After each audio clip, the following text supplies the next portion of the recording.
Today, I'm pleased to be joined by Benjamin Dooley from the Raoul Wallenberg Center for Human Rights, Michael Levitt, FSWC CEO, and of course, our wonderful speaker, Vera Schiff. To begin, Benjamin will offer some opening remarks. Benjamin Dooley is the Project and Policy Coordinator for the Raoul Wallenberg Center for Human Rights. His duties include policy, programming, and stakeholder management. Benjamin's interest in human rights stems from the Holocaust education he received as a child and hearing of the experiences of his grandfather as a soldier in the Second World War. He has worked in a variety of international settings as well as in Canada, with a particular interest in human rights and conflict resolution. He began his career as a freelance reporter overseas during the Arab Spring in Egypt and has worked extensively throughout the Middle East as well as in China and Europe. Welcome, Benjamin. Thank you very much, Daniela. And thanks once again. I'm once again privileged to be invited to make these brief remarks for this event on behalf of the Raoul Wallenberg Center for Human Rights, which again is pleased to partner with the Friends of the Simon Wiesenthal Center for Holocaust Studies on this bi-weekly In Conversation with a Survivor speaker series. Also, I'd like to once again commend the team at the Simon Wiesenthal Center for putting together events such as these. And I would encourage anyone watching this online to continue to seek out further opportunities to engage in Holocaust education. I recently had the opportunity to sit in on a meeting of elementary and high school teachers who spoke about how best to teach the Holocaust in their classrooms, as well as to combat mis and disinformation about that terrible genocide, which students might be exposed to online. And their words underscored the need for personal narratives such as what we're going to hear today. They spoke about that in speaking of the Holocaust, there is a danger in reducing the Holocaust to a series of statistics or methodologies and dates. And while these are important facts to pass on, things like artifacts and personal testimonies go very far in adding a human connection to what happened, not only in terms of the atrocities that were committed, but also in learning about Jewish life and ultimately what was lost. So I'm really delighted today to be listening to Ms. Vera Schiff, who's been much honored and celebrated for her contributions to literature, in addition to being an inspiring speaker, and that she's joined us today to speak about her experience during the war at the Theresienstadt concentration camp. Her story provides an important contribution not only to the preservation of memory, but also in vivifying the past for future generations, because the lessons of the Holocaust are just as relevant today as they were 2 generations ago. So once again, my sincere thanks to the Friends of the Simon Wiesenthal Center for inviting me. Thanks to everybody who's joined us today, and I very much look forward to Ms. Schiff's remarks. Thank you. Thank you so much, Benjamin. We appreciate you joining us for this important programming and for the ongoing partnership with the Raoul Wallenberg Center. At this point, without further ado, I'm turning the stage over to our wonderful guest speaker. Benjamin gave her a wonderful introduction. Please give her a warm welcome, and Vera, the stage is yours.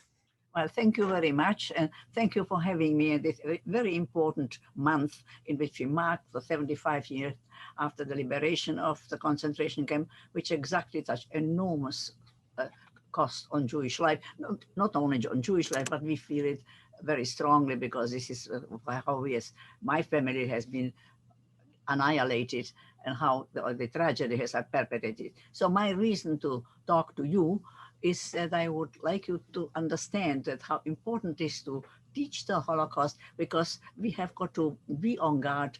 The history has a tendency to repeat itself if we do neglect the lesson which it should offer to us. And there has been repetition of violence and genocides after the Second World War, although we have sworn 1945 that there never again will be enforced. And it wasn't. So I'm trying to continue to stress on you that you have got to not only teach it, but we also on a lookout if you see symptom of hate or violence or potential violence, because as Abtlivor said, the Holocaust started with words. It didn't start with immediate violence or bloodshed. It was escalating, and the Holocaust was just the top of the violence of 2 millennia of persecution of Jews in Europe, which was for pogroms and bloodshed, but at no time did any of the rulers who condoned the ill treatment of Jews conceive the idea to annihilate every single Jew on the planet. That was a original, if you can call it like that, of the Nazis and their leader Adolf Hitler. And unfortunately, world came way too late to understand the danger of it, and it could have, as we know today, it could have been well prevented. Between 1933 to 39, when the war broke out, there were plenty of time, and he wasn't ready for anything what he committed later. But the world wasn't alert enough or didn't believe that they could cope with it, and therefore the tragedy had occurred. So having said that, it explains to you my reasons why I do welcome opportunities to talk to groups of people or interested parties, because I do believe that if you listen to it and eventually absorb the lesson and pass it on to the next generations, we are better prepared to be to defend our lifestyle and prevent that some such tragedy as we have encountered would not happen. So having said that, I would bring back my mild story, which starts in Czechoslovakia, a country that's no longer exists. In heart of Europe, democracy, which was established in 1918 after the First World War, with the fervent hope of prosperity and equality, that somehow tailored upon the French Constitution. And really, I think that it started well, and it very well might have succeeded if not for the neighboring violence which came from Germany. And the Czechoslovak government was trying desperately to enforce democracy. And my childhood was a very comfortable one. My father was a lawyer in the employ of the Czechoslovak government.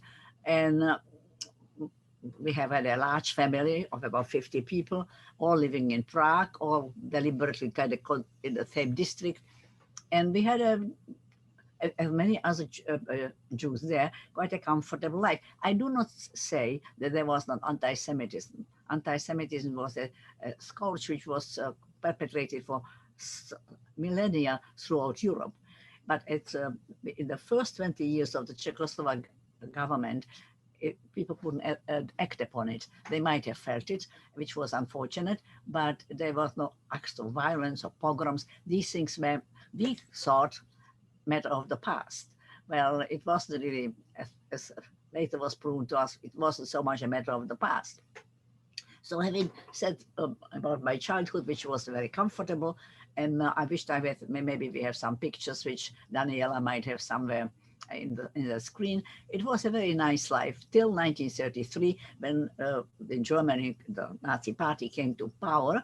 And of course, the concern became my parents' generation, who watched with disbelief and of course concern and fear what will come out of this strange party that had a platform of racial superiority of the Aryan race, and of course inferiority of the Jews, who were de facto not perceived as human beings. We were a kind of layer somewhere around there. That's where human beings stop existing, the animal world starts.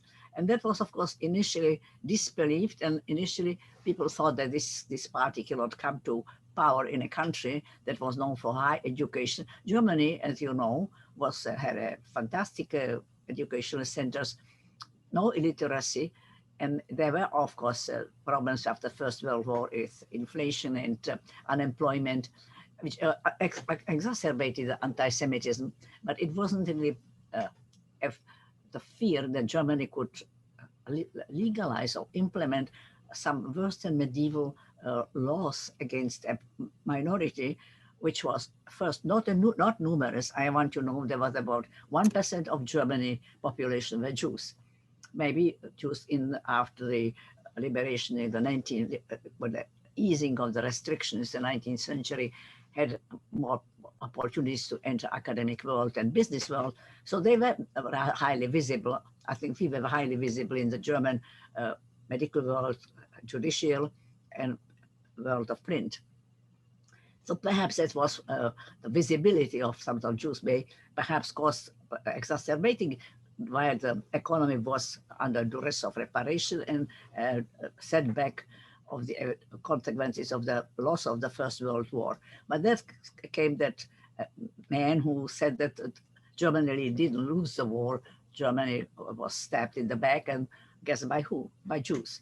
And of course, this promoted this enormous raised in anti-Semitism, so the Germans who were perceived by European then, at least I remember in Prague, as people who were civilized, that they could in cold blood kill people because they were born Jews, Roma, Sinti, homosexual, or what have you, was absolutely initially unacceptable, unimaginable. That's one lesson which people should absorb. Sometimes the unimaginable can occur. So we have been, my parents tried desperately to get out of Europe, like many Jews, but tragically, at that point, there were no countries which would have opened their gate or even increased the quotas to which they would have been accepted, the beleaguered Jews of Europe.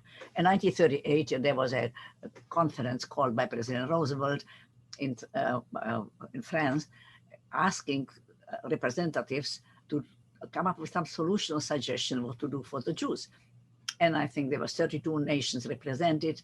One by one stood up, regretted the tragedy which was destroying the life of Jews in Europe, but nobody came with any suggestion or solution how to alleviate that very bitter fate. So I think most of the Jewish people who did not succeed to escape between 1933 to 35-6 were trapped and sit in Germany. And Hitler at that point conceived of, interpreted the silence of the world, unwillingness to open that country for any number of refugees, as tacit consent with his hatred and plan to annihilate the Jews. He did not really spell the final solution, which is today well known, details how it will be unfolding, but it was obvious that we have no future. Initially, we just thought it's because we cannot work, we cannot go to school. So in countries like that, you cannot continue your life. But at that point, initially, nobody thought that there would be physical destruction or murder of the Jewish minority in Europe. So we have been trying to escape, and there were many attempts made in all directions, but unfortunately, nothing panned out. Even the kinder transport to which my mother registered my sister and I didn't work out because there were not enough sponsor, and eventually when the war broke out in 1939, everything stopped, nothing has been done anymore. And the Czechoslovakia became occupied by the Germans at 1939, and 1938 was Austria annexed right after that they started with Czechoslovakia, and the country was divided into two parts by the Nazis. The western part, Bohemian Moravia, was renamed as the Protectorate of Bohemian Moravia, and the eastern part was given some partial autonomy as a Slovak Republic. But they had to, it was anticipated that they will toe the line of the Nazis, and they did. The head of the Slovak state was Father Tiso, a priest who was a rabid anti-Semite and a great admirer of Hitler. So now we were sitting in Prague when the German army tore into the country, and the lives changed overnight. The Germans had already a blueprint how they enforced the Nuremberg racial laws, which were codified in Germany 1935, and they put it into practice immediately upon arrival in Prague. So my father was kicked out of his office within days of German occupation without any compensation, pensions, or anything like that. These things, Germans never followed the law when it affected Jews. All our accounts were frozen. All our assets were no longer ours. And if you had whatever you had wanted to sell, the Germans did not allow it. So if you had real estate, everything was subjected to Germans' approval, which of course didn't come when it had to benefit the Jew. So very quickly, there was a tough time to manage because nobody was allowed to hire a Jew, and Jewish assets were frozen. Eventually, the German allowed small stipends to withdraw every month. And we couldn't use the transit in Prague. We could not shop with other people, only between 4 and 5, and in stores that were willing to deal with us. There were stores which sported placards which said Jews and dogs unwanted. Now, at that station, we of course knew that we cannot go there and shop. Soon, with the outbreak of the war, which was September 1st, 39, all food was rationed, and the Jewish ration cards were stamped with a huge red J, which is the letter J, first letter of the word Jude, and to inform the shopkeeper, or butcher, or maybe shop that we are not entitled to the full rations as other people were. This was roughly about half what we had been receiving, which was willfully inadequate. So these were tough days, but the tough days were to be followed by worse, because we have heard that we will be removed or expelled from the cities, villages, even hamlets where Jews in this part of the world lived from the 10th century onward.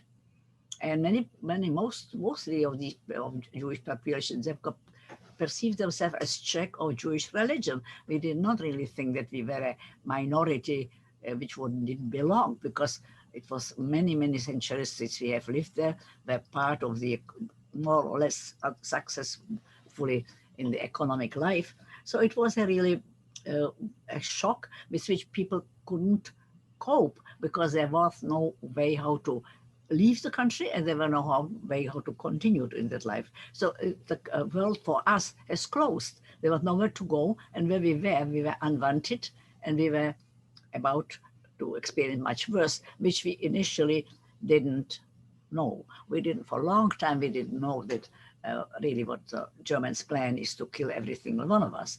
We have thought that we might be removed, we might be living in some different parts of Europe, deprived of much, but we really believed that we will be able to pursue somehow a life as hard labor or whatever. But initially, I think till 1941, people didn't want to believe that what the Germans really want is to kill every Jew. So the deportation from Prague began 1941. Up until then, it was the hiatus from 39 to 41. It wasn't an easy life, but we still were in our homes and still were the families together. And what we have feared the most, and what really materialized, that once the deportation started, families were torn apart. Some people were sent to different camps, but never to be seen again. So in my family, and we were about 50 of us, to Theresienstadt came my parents, sister, and I, and my grandmother. Everybody else went elsewhere. Some went through Theresienstadt, because Theresienstadt was perceived to be a transit camp for the Czech Jews on their way to East. And in East were the installation, the German called it, for annihilation of Jews. So Theresienstadt was really meant to be just a step over, or like a stopgap place where people spent days, some people spent weeks, and I was there for 3 years, and I don't think that anybody else was there that long, but there is also not one explanation of why it lasted that long for me. But I was fortunate that I was never really sent to any of the death camps, because Theresienstadt being considered a transit camp, it did not have till the end gas. Although they have built it, they never activated it. Of course, many people have died there, but we will come to the life in camps in a minute. Then I will just tell you that how difficult it was in Prague even before, because we have been all forced to wear the Jewish Star of David. Though that was forced in 1941. This was a yellow patch of cloth which had black rims, and inside was with black letters the word Jude, which is in German the word for Jew. And I remember that was for me then, as a very young girl, the day which I really first felt fear, because up until then my father was in the government's employ, and he always felt into us the face that we are equal citizens and we shouldn't be afraid. But that day, I remember, I walked and I looked, and I was waiting if somebody would throw a stone at me or spit at me. And if somebody would have been so predisposed, he would have not been punished for it, because the police was instructed by the Germans not to interfere with people who want to vent their anger on Jews, because by the German jurisprudence, we were guilty of all evil what world experienced. So I remember that fear of the anxiety, what will happen, didn't really leave. Even after the war, I still was having consequences of it, because we had to wear these stars even in concentration camps. The Germans never relented. I don't know why, because most of actually all people in Theresia were supposed to be Jews.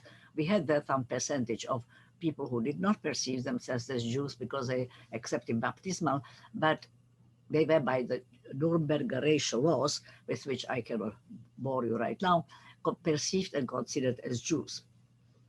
So slowly we were, of course, expelled from school. So my sister and I, excuse me, my sister was 2 years my senior, so we were at home and we tried to make the best out of the time, but helping mother, but it wasn't really a very easy time.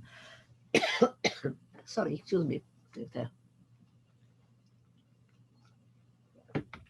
Sorry, my voice is not that steady. So, but you know, the deportation was organized. The orders came from the Gestapo, which is the Geheime Staatspolizei, and and the Jewish community, who was ordered to do the technical organizing. Usually, 1,000 of several thousand people of specification by the Germans were put into one transport.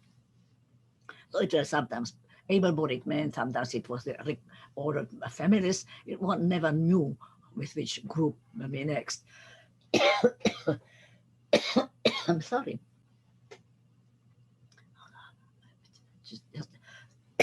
Just let me give a moment.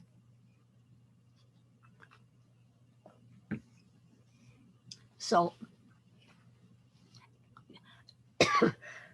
when you were called to go to transport, you were allowed to take 50 kilograms of basic stuff with you, which usually was warm clothing, because we knew that we will be deported to the east, and east of Europe, which is Poland or Ukraine or Russia, have very rough winters. And as it was, we had nothing else left anyway, because the Germans confiscated everything, was all jewelry or money. And of course, we did try to hide some of the stuff, but you know, not very successfully.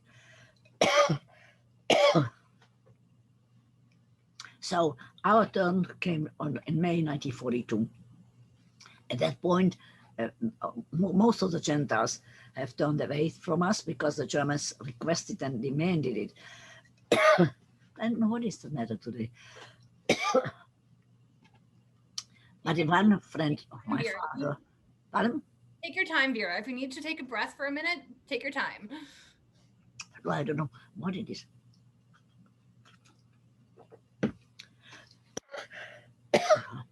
No, I think that most of the people were fearful, not that they suddenly started to hate us, or maybe some believed in the Nazi propaganda, but most of the people were fearful because the Germans brutally punished if people disregarded or ignored their orders. But one of the friends of my father remained faithful to us, and he would come, of course, secretly, and bring us news, which we no longer could access, and even some food stuff which we couldn't buy. And then one day we came with the news that there will be a transit camp in the northeast of Czechoslovakia, which will be, or rather, the protectorate, which is in Theresienstadt, where he had some holdings, and that he will try to be helpful to us should we come there and let him know. Now that was a great news for us, because we had no any protectors or helps or any hope that anybody will give us hand. And my parents, of course, were at that time in their 40s. That Nazi idea was to be old, but we are very grateful that somebody is trying to offer us a helping raft in these rough waters of the Nazi persecution. So what was at Theresienstadt? Theresienstadt, don't we have any pictures, Daniela? Don't we have any pictures of Theresienstadt that we could show? Yeah. 1 second. Because Theresienstadt was a 18th century fortress 100 years later converted to garrison town, which eventually, because another 100 years later, right now you are looking at the entry, which is Arbeit macht frei, translated work will set you free, which is another line, and you see the courtyard there in the camp, and maybe we have some other pictures. I don't know, but it was really a garrison. When we came there, it was a garrison town which was now converted into a concentration camp. To that end, they have added barracks, and some of the barracks they furnished with 3-tier bunks, mainly the barracks which were for women, and men slept on the floor. These adaptations were done.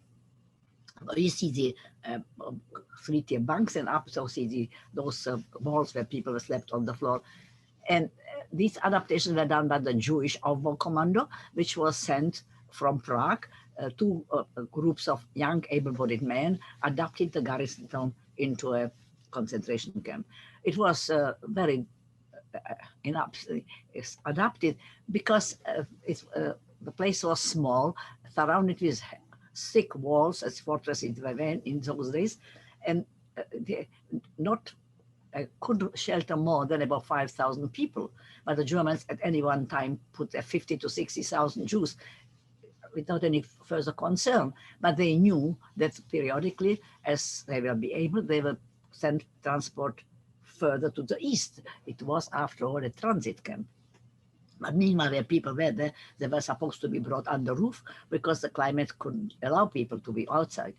So it was very crowded, and but what we really feared was that when we will be ordered out of there to that east, what is there? Because we have never spoken with anybody who saw what these camps are, and we have only heard rumors that it's some horrible things to unfold there. But there were never specifications. And if you really do not know what you are facing, well, your imagination works overtime. You can imagine anything and everything. So we were really very worried. And I should have said that Theresienstadt, when it was a fortress, it was built in such a way that underground it has got a lot of passages and hallways that the emperor then planned to keep ammunition and have the fortress kind of self-contained if it were under attack. So these hallways and passages were really accessed by the inmates, because the Germans never really went there. I think they knew of it, but they were always fearful what they would find there. And, they were only heroes when they had loaded guns and were highly visible. The heroism was really extended to in one town where underground some combat. So, but the friend of my father knew of all this, and he has got, when we have arrived there, eventually he met me a few times there with some food with which he tried to help us against the starvation. So when we have arrived, it was in a beautiful May day. I still remember the beautiful sunshine in parks in Prague when we were trudging our suitcases, so backpacks, the 50 kilograms of permitted things we could have taken with us. And I want you to know that the 50 kilograms was all what was left from generations and generations of hard work. Everything else was confiscated. The moment we went into a transport, the furniture, everything was the apartment was confiscated by the German government. But by then we were on our way to those places, and certainly nothing was on our mind more than just security and fear of anticipation of what will happen. And we have, in our case, we were very concerned if we were go to Theresienstadt, because some transport went straight to east, but we were fortunate that the AU transport designated by the letters AU arrived in May 12, 42 in Theresienstadt, and we were ordered to pick up our luggages and march the 3 kilometers to the gates of the fortress. And there we were ordered to go to the stables, which the garrison towns had from those previous life of it as a military base. And then we were waiting for further instructions. And at that point, I have done what a friend of my father told us. I made aware that we arrived and that if he can help us, please do your level best. And 3 days later, the transport AU was ordered again into cattle cars, and we almost didn't hear when the shouts came, that the names of my parents, my sister and I, ordering us out, that we are exempted from the further deportation. And that was, of course, the best of news we could have had. And it was because I succeeded to contact a man who was willing to be a loyal friend and help us, because he knew that our lives hang on a very thin thread and we were in a great danger. And the fact that I survived, I owe to him. Unfortunately, he did not, but we'll come to that maybe a little later. So right now we were on our way to inside of the camp, which was one side the garrison town, out of which the Gentile population which serviced the garrison town was expelled, and the whole town became a concentration camp. And this is the day when March that we started our life as inmates. And as a footnote, people who left on that day to the east ended up in a death camp called Malý Trostinec, which is in Belarus, and they were killed in those gas big lorries which had derouted the exhaust pipe into the cabin. And as the car moved, the carbon monoxide filled the cabin and took about half an hour before everybody was dead. And they were then buried in the nearby forest called Blagovština, and where the Russian prisoners of war had to do that gruesome work. I have learned that, of course, only after the war. So if we would have had this wonderful friend of my father, that would have been a day we would have all died. But in the meanwhile, now we were in the camp and we have to adjust to a life of inmates. And of course, every inmate in every Nazi camp had to work. Usually it is a very hard, back-breaking work in mines, which were nearby the place of Terezat are coal mines. We were there. The broad was a war industry, which of course we had to work. Tanks were assembled there. Mica was split. A course of different jobs, which were usually having shifts, 12-hour shifts. But my sister got an assignment to work in the fields to where the Germans grew for themselves vegetables and fruit, and that was a really fantastic commando, all arranged through that friend of my father. And because when he knew that inside the camp the supply of food is on starvation level, so whatever edible you could have added to your diet was enormously welcome, because starvation was, as we will soon hear, an enormous problem in any concentration camp. And I was sent to work in that camp's hospital, which was once a hospital of the military, and a normal hospital, but since the military was disassembled, the Germans never resupplied anything like injections of cotton or nothing. So when we exhausted what was there left, nothing was anymore brought in. And so my father was brought to the men's barrack, where we have seen was a place where there was no mattresses or nothing to rest on. And my mother, sister, and I, we went to the female barracks that had these 3-tier bunks, and you access them on ladder. If the older women spent downstairs, and the younger one, of course, climbed on those ladders to them. So it wasn't really comfortable, but it was doable. It could have existed on that living. And so, and it was also good for us that my mother, sister, and I were together. My father was there alone, and it was very hard on him, who all of a sudden found himself in such a strange world, and it was very difficult to cope. So the difficulties, I thought my parents were considered old, so they were assigned to clean the barracks, which was, of course, not quite possible, because everything, the barracks were chock full of people, jammed with people. The residence was always overcrowded. So this was it's a very bizarre place, but periodically, sometimes 2 a week, sometimes longer stretches between deportations to the east. And again, the Germans would specify how many people of what kinds they want to have deported, and that would be very strongly enforced. And of course, there was never any escape, because that wasn't really possible, that you could not escape We couldn't escape from there because we were guarded by armed Germans, assisted by Czech gendarmes, 150 men strong. But it was not only that part, it was nowhere to go because you couldn't exit. Even if you would have somehow tried to get through the underground channels out, you have nowhere to go because you will be immediately apprehended and, of course, shot. So there were very few. There were many escape attempts, but all of them were unsuccessful. So to summarize, stay in a camp, the biggest problem in Camp Theresienstadt was an ongoing deportation to the east, with which time we have learned that there are no camps in the east. These are killing fields, these are death camps in which people are murdered. And we even have learned the practical method of doing it because they were escapees. That some of the Czech Jews who knew that Theresienstadt has these underground hidden passages and came running, and one of them, Mr. Löder, even succeeded to save his life. So he told us and others the same way that there are no other camps. There is our next call to board a train mean it's a certain death.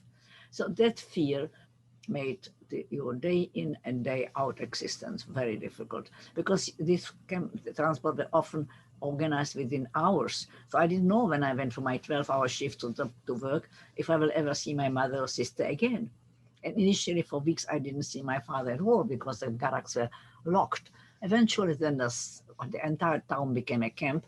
So I saw my father who had a very hard time to adjust, and he just looked like a shadow of his own self after 6 weeks there. The next horrible thing in camp was, of course, the starvation. We have had a supply of food which was less than minimal, and initially it was about 300 calories, which were all liquefied. So you cannot exist on that. But eventually it improved somehow when the Jews from Denmark arrived, but it was never satisfactory. The reason the Germans always kept us at starving level was not that they necessarily did not have the food. They could have given us some potatoes or turnip more, but they deliberately wanted our death due starvation because the more people died in Theresienstadt, the less they had to kill in those death camps. And that was the modus operandi of the Germans. And Theresienstadt, in its existence of 3.5 years, had close to 40,000 deaths, all due to subhuman living conditions. And starvation was a big part of it. And then, of course, the deportation and the overcrowding in a place where people could move. So many people jumped into one place on these 3-tier bunks, which were supposed to sleep 6, but at any time slept a multiple. The illnesses began to spread very quickly. We had any illness the medical dictionary has because of the crowding and because of infestation of vermin. We had rats and lice and bed bugs and fleas, and these carry illnesses. So all this was an ongoing tragedy to which older people, middle-aged people very quickly succumbed to. And we have tried to, younger people somehow to cope, but in my family, initially, the first one to pass away was my grandmother, who really was not anymore quite conscious when she arrived. And then, strangely, my sister, who was an athletic, energetic young lady, contracted strep throat, and that eventually, because it was untreated, became a consequences to her heart, and we have lost her. So she kind of lingered for 3 months trying to fight the infection, but eventually she succumbed to that.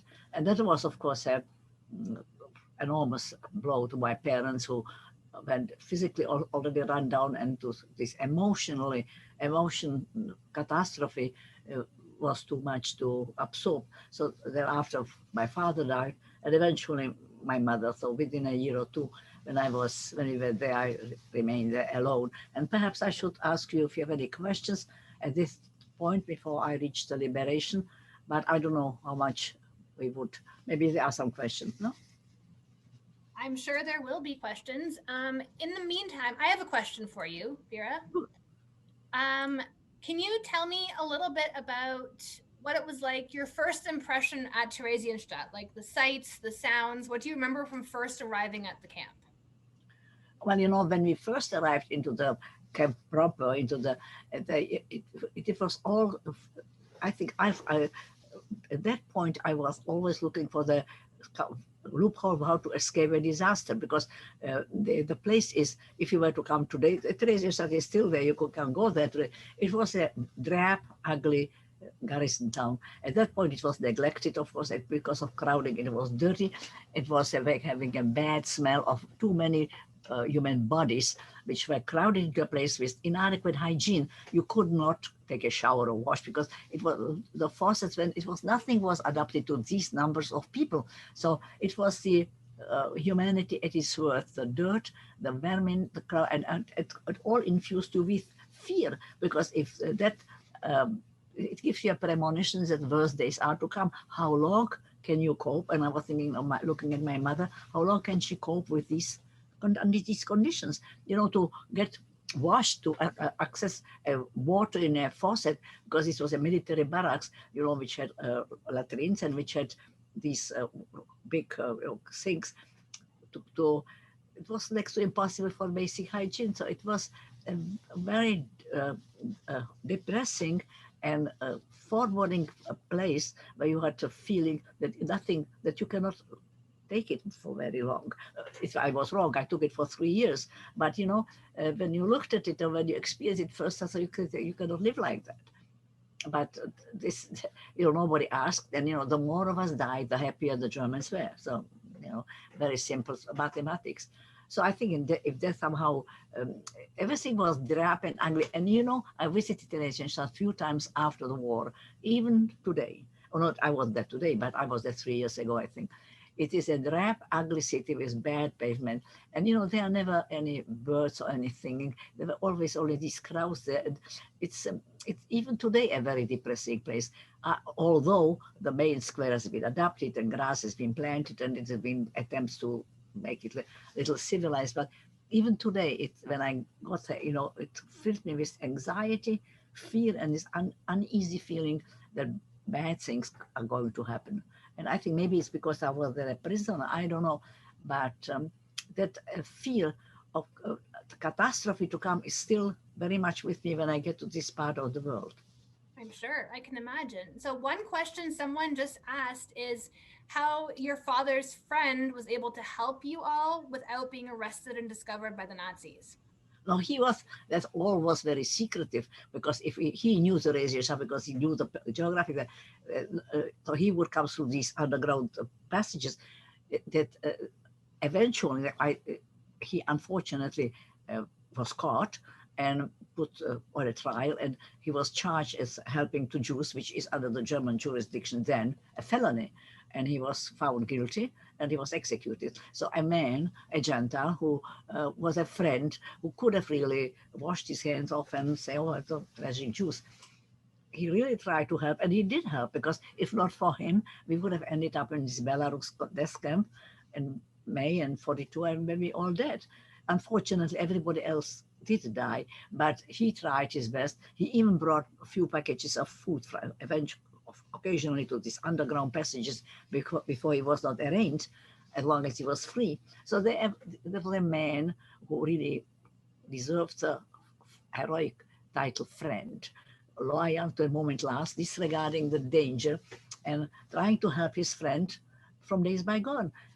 There are very few people who would have his caliber, and unfortunately, I still feel very badly when I remember that, because he lost his life. He was a man in his 40s.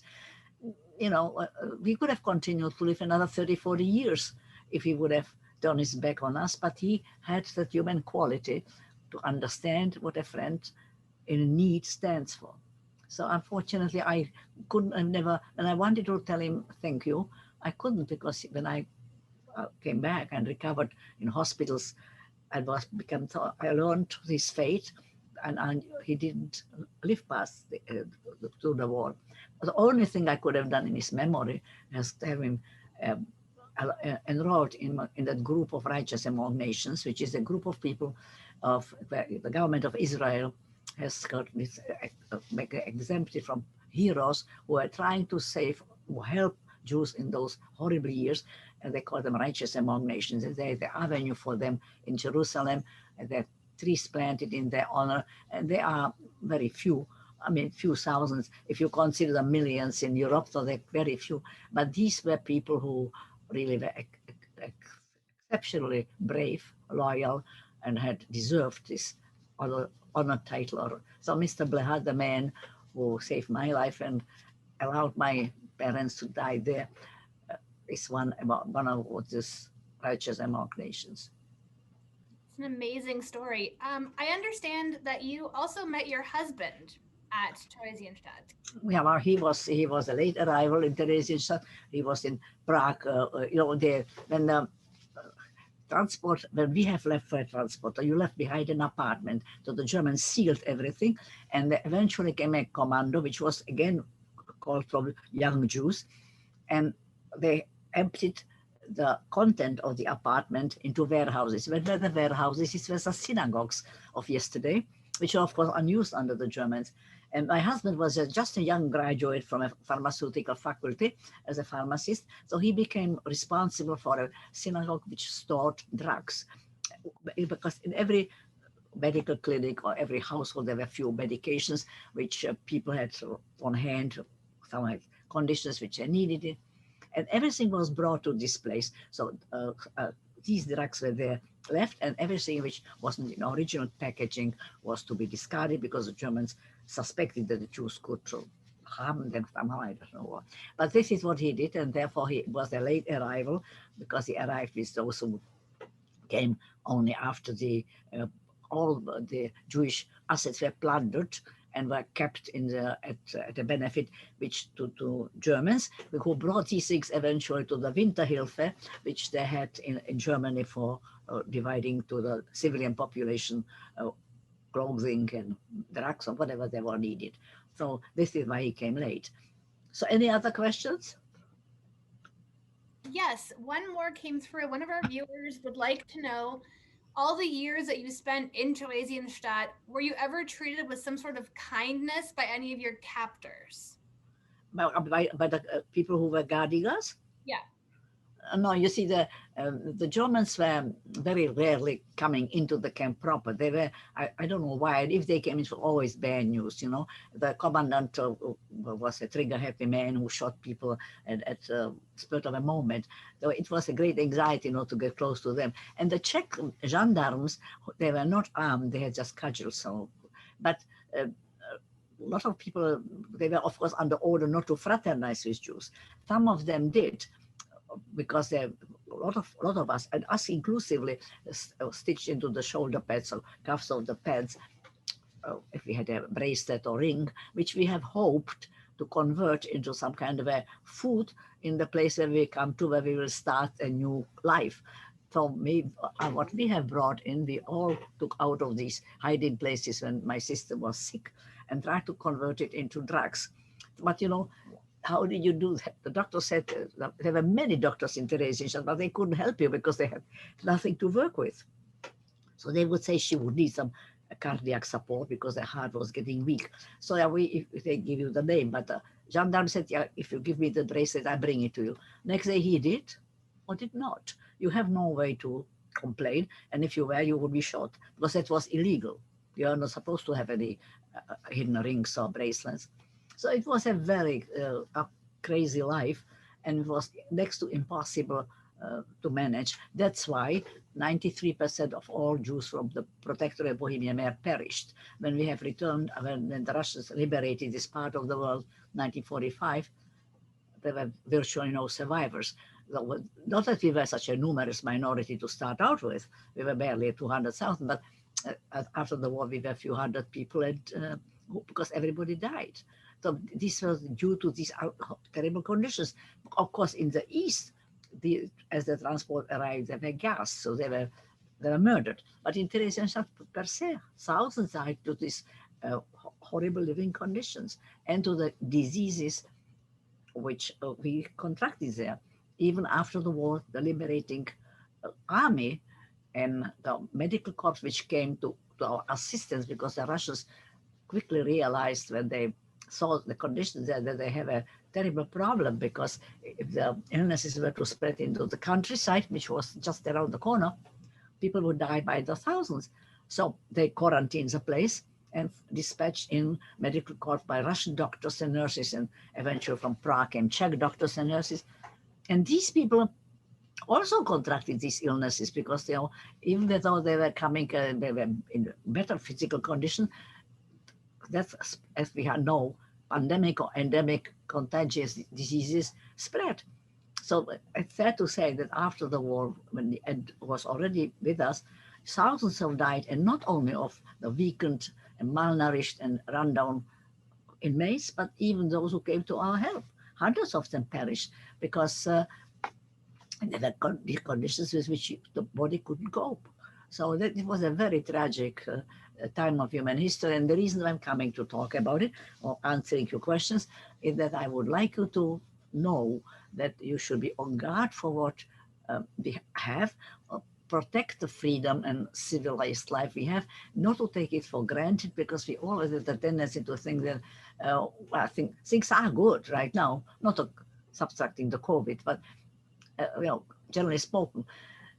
But we have got to be looking, if we are doing the right thing, if we protect society from infighting, hate, uncivilized animosities, and bad treating of weaker individuals, it is in our interest to maintain and promote the good well-being in Canada if we do just that. So if you have any other questions, I'll be happy to answer. So there's a couple of questions which I think leads into what you were just saying as well. People are just so amazed by your strength, by your mental and your strength, everything that you've been through. There's been a couple of questions that have come in about how did you find the strength to survive all that you have experienced? Well, you know, that's an excellent question, and I would be saying the truth that very often was close to hit the rock bottom, because you know after my sister and my parents one by one died. You know, that was a horribly depressing situation for me, because I have watched those I loved the best going downhill. I would have given anything and everything if I could help, and I couldn't, because, you know, there could never, nothing I could have done. Maybe I was able to wipe the sweat or try to keep the straw better, more clean, but it was all insignificant. It didn't make the difference, and they didn't survive. So that was a very emotionally horrible situation. Initially, I kept on going, because I thought that I do make a difference if I sit there, hold their hands, my mom's or dad's. It's better than to be dying alone, and nobody will even straighten the straw on which you are lying. But eventually, when everybody was dead, I have found this. My mom wrote a diary, and in that diary, I didn't know she was writing it, but when I found it after her death in the straw hidden, on the last page, she wrote a letter to me, and she wrote me that she knows that I will be heartbroken, but she hopes and she prays that I should not fall victim to my heartbreak and sorrow, that I should find strength, and that she would implore me to go back to school and learn some skill as to become a contributing member to society, and that I should find the strength to continue life and not to throw it away because my heart is broken through all these terrible experiences.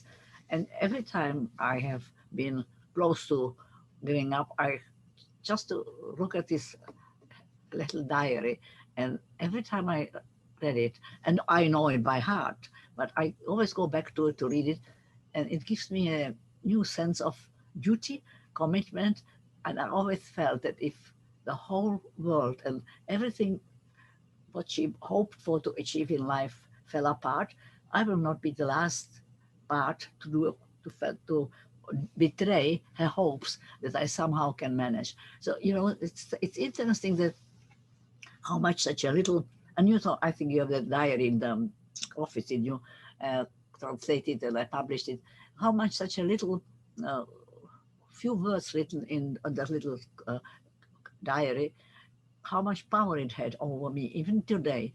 Whenever I would feel that I cannot take this anymore, it's enough to go and read her words, and I see her face behind it. She really hoped that I will find strength when the evil will be defeated. And somehow she, although she saw that nothing is getting given hope, optimism that the evil will be defeated, but she, in her inner core of her soul, she believed that this evil will fall apart.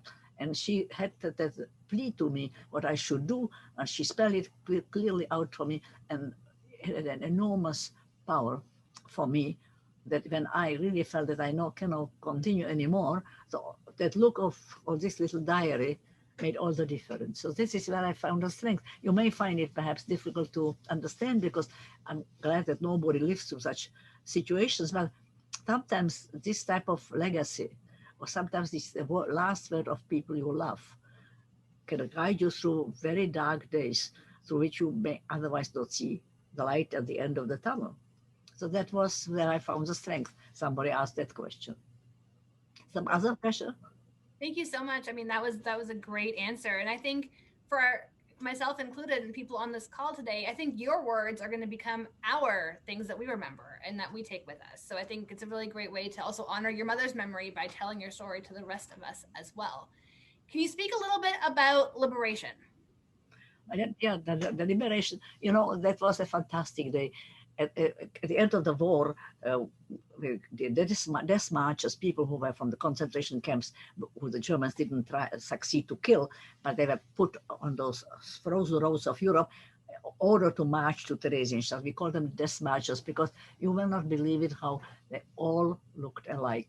This is a strange thing that an emaciated human being, you lose your originality, you lose your individuality. There was the yellowish skin, the sunken eyes in the socket, very deep in the skull somehow. And you couldn't make out people who they were, although these people, some of them were once in Theresienstadt. But that type of destruction on human being makes all of us look alike. And so I remember when they were marching in, covered in lice and illnesses, and they were dying in droves. But it should have been really a marker that they are coming. That why are they coming? Because the Russian army mounted a counteroffensive in Russia and pushed into the West. So, but we were so unbelievable. We didn't believe anything anymore that it could bring any end. But on a day of May of 8th, I remember there was some unusual noise at the walls, the thick walls of the camp, and there was some courageous people who still were capable of walking, and I was kind of crawling along, approached the walls, and nothing happened. The fact that nothing happened, that was ominous, because the moment when an inmate approached the wall, he was shot to death, because it was forbidden to go to that. So at that point, we knew something is very strange. So what had happened is that some people removed bricks from the wall and crawled through the hole, and I followed through. And from distance, I think I remember to hear this, the motorized unit approaching from on the highway, and there was the anxiety of an inmate. Who is it? If it is a Germans, so they will kill us. But if maybe it's somebody else, maybe this is a liberation. And as the tanks approached, I remember that I saw on the turrets from distance, the first thing which I saw was the sickle and hammer, which are the insignia of the then Soviet Union. And of course, sickle and hammer meant that if they are here, that the Germans are lost. So this was a moment of, out of this imagination of an euphoria. I don't know if you can imagine that you live so many years in fear of immediate death, infested with every evil you can have. And then all of a sudden, unexpectedly, on a nice sunny May day, tanks appear which have this sickle and hammer, and you look at it and you realize it's all over. And I don't know if anybody can understand the enormity of that shock, that it's over and I'm alive still. That this was a unique type of experience. And for a moment, it wasn't even happiness. It was some kind of euphoria which cannot be equated to anything else in life. And so the boys, the soldiers in those tanks, they tried to throw us bread because they knew they liberated more than that camp. In Poland, in Ukraine, there were slews of concentration camps. Some of them were erased and torched by the Nazis, but some of them they did not succeed to torch. So they were not throwing us bread, but they were on the way to Prague, so they didn't stay. But that moment was magic. I have never felt that something before or after, that something which was so long, such a major threat, an oppressive sort of impending death, and all of a sudden with a swing of an eye, gone. I don't know if you can imagine the enormity of the change, because a few minutes before we thought that because intelligence that they built on end gas chambers, and the commandant took control over the Cyclone B, which is an insecticide with which they wanted to do us in. So all of these were moment by moment news in the camp, how to protect yourself, how to escape from some immediate danger. And then all of a sudden you see these tanks and everybody smiles at you, and it's over. I don't know if I never can find any words to make it clear to you what enormous shock that was. And for the tanks that left for Prague, we had to return to the camp, which was of course full of dead bodies, because nobody had any more strength to cart the corpses to the crematory. And it was everything full of lice and horrible sight and smell, which, decayed body, which decompose, the stench is overwhelming. So we returned to that, but the Russian army then eventually next day, they brought in the soldiers and they burned lice-infested uniforms, and they brought the corpses to the crematory, which were cremated there. They start to bring in some order into it. And of course, when the doctors came, they came with medication. And of course, what else came was food. Don't laugh. We were for years starved. For years, anything edible was equated with life. It was a potato peel, a piece of a turnip, it was all big sick if you are that starving, because your mindset gets so changed that you continuously think about food. And all of a sudden, the Russians brought in huge cauldrons of cereal, and that cereal was a bluish cooked barley or whatever it was. I don't know what it was. But, it was the only thing we really could have absorbed, because the Russians knew that if somebody starves for years, so his GI system will be atrophied, at least 25%, if not more. And you cannot give to those people normal food. The Americans did it in Mauthausen and Dachau camps they liberated. A lot of people died on it. My cousin, a young doctor, he died because a GI guy thought him that he wanted to eat, so he gave him his GI rations, and that cost George his life. So the Russians wouldn't do something like that. They knew from Leningrad, where they had siege and starving people, that you cannot do that. So slowly we were getting this cereal with a little bit sugar, a little bit something here. So slowly they have built up, and eventually came the triage to ask people, where are you from and where do you want to go? And, again, the mindset of a inmate. Like in Poland or in Germany, the Americans opened DP camps, displaced persons camps, because these people didn't want to go back to Poland because there were pogroms in Poland. And so they offered some kind of a roof over the head and some kind of basic food, and maybe even few cigarettes. But in Czech lands, were not even few hundred. There were only very small number of people who were still up and alive. So nobody had anything for us. So they came to, the Red Cross Commission came and asked, where are you from? I said, well, I'm from Prague. Do you want to go there? I said, indeed, I do. So jump on the jeep over there and go. But when I was in Prague, I forgot that I don't know where to go. We have no apartment. I had no money. I was sickly. And I stood remember, on the street of Prague, and I said, now what? Because normally I shouldn't have been there. I should have been sent to some hospital, to which I eventually got because I was sick. But then I remember that people looked at me like an apparition from the beyond, because I looked it. So I decided, I became self-conscious. So I remember that the janitor from the finance ministry lived nearby, there where they told me to jump off the jeep. So I went there, and they wouldn't recognize me. Surely the 3 years I aged by decades. And of course I looked at the start, decrepit or sickly person. So they didn't want to let me in, but then I convinced them that I am who I was. but then I had to go to a hospital, and it took a lot. But I'll tell you that the physical restoration was tough, but first was the emotion adaptation. Once the body was functional, the adaptations that everything and everybody is dead, that the city or the place you perceived as your home is a cemetery. That shock was, and that was not unique to me, because nobody, those few individuals survived. Nobody had any number of people left behind. So I think the shock to adapt, to finally come to terms with what had happened, was enormously difficult. And I think it took years. A lot of us pretended, I can manage. And we had to manage, because we had to, nobody would feed us or clothe us, because we didn't have displaced persons camp. But, to really heal up to the point of how much we could heal after such shock, that took years.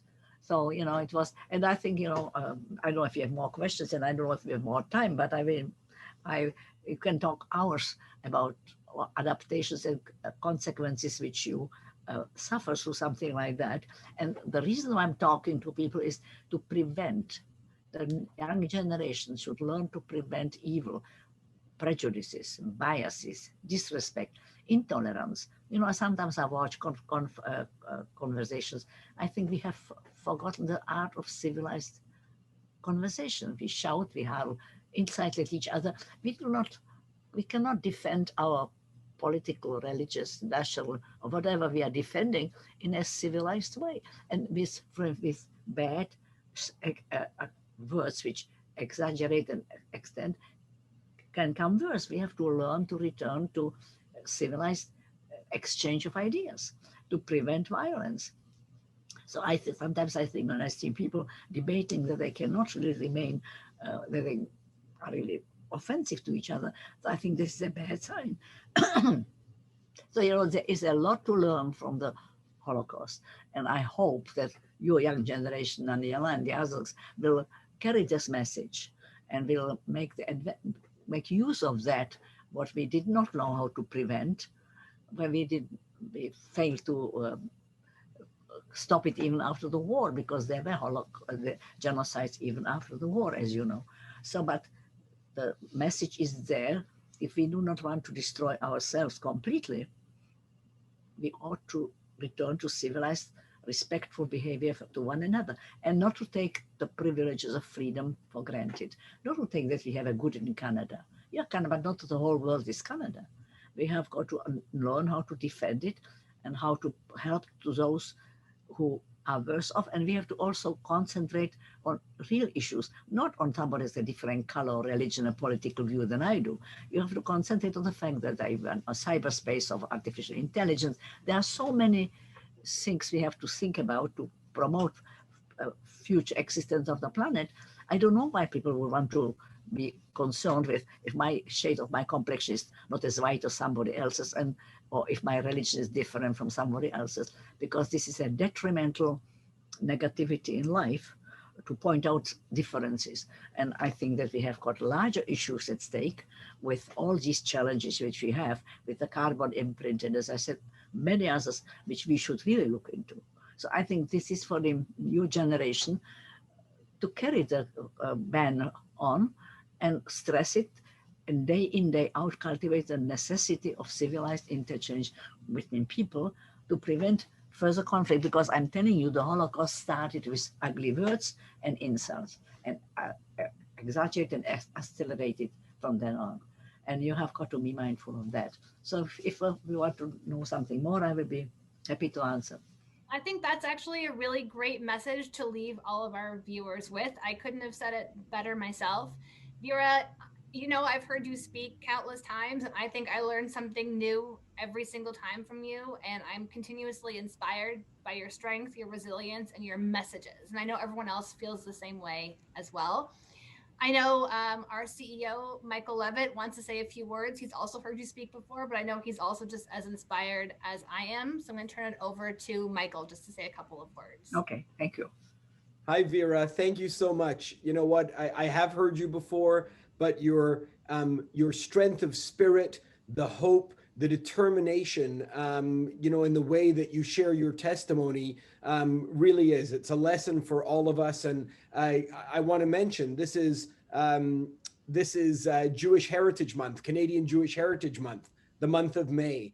And I think the story of our brave, enduring, inspiring Holocaust survivors is something that really is part of the very fabric of Canada's Jewish community. So to be able to join with the Wallenberg Centre and the Wiesenthal Center and the people on this Zoom today sharing your story, I can't think of a better way to be bringing in Canadian Jewish Heritage Month, because you and the other survivors and your children and your grandchildren and all that you have built in our country is such a distinct part of the Canadian Jewish identity.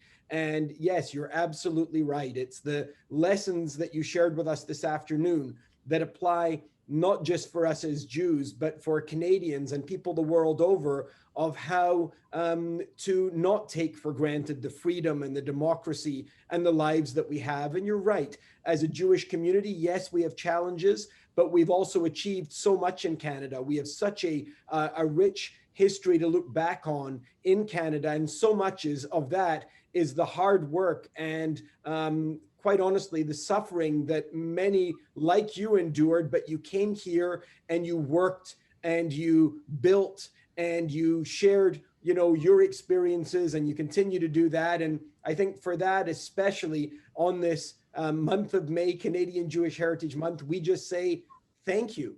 Thank you for continuing to speak. Thank you for inspiring. Thank you for reaching out to students across the country, like you do when you speak, in classrooms, sharing these experiences. This is what it's all about, and it's more important than ever. So I think that's what I want to say to you. I want to thank again Benjamin Zahn and everybody at the Wallenberg Centre for your continued work, not just in this program with us, but for all that you do in standing up for universal human rights around the world.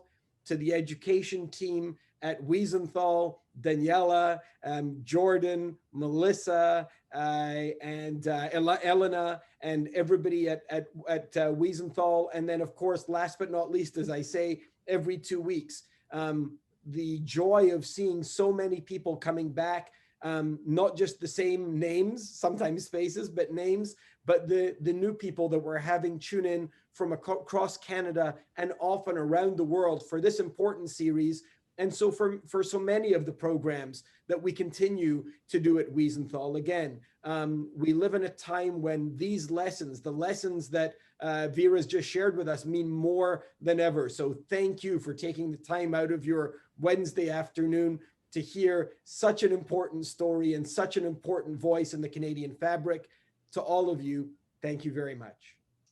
I thank you too for your kind words and for the possibility to open that I can address the students, because I share your belief that it's important to prevent future bad happenings. So let's work on it. Let's join first. And I appreciate very much your work and your support at this type of activity. And I hope we'll do it for many years together. Thank you again. Thank you, Vera. Good night, everybody. We'll see you here in 2 weeks. You will all hear from me with a future invitation for that. We thank you for all of your support. Have a wonderful day. Thanks, everyone. Thank you very much. See you again all. Bye, Vera. Bye-bye. It was nice to see you.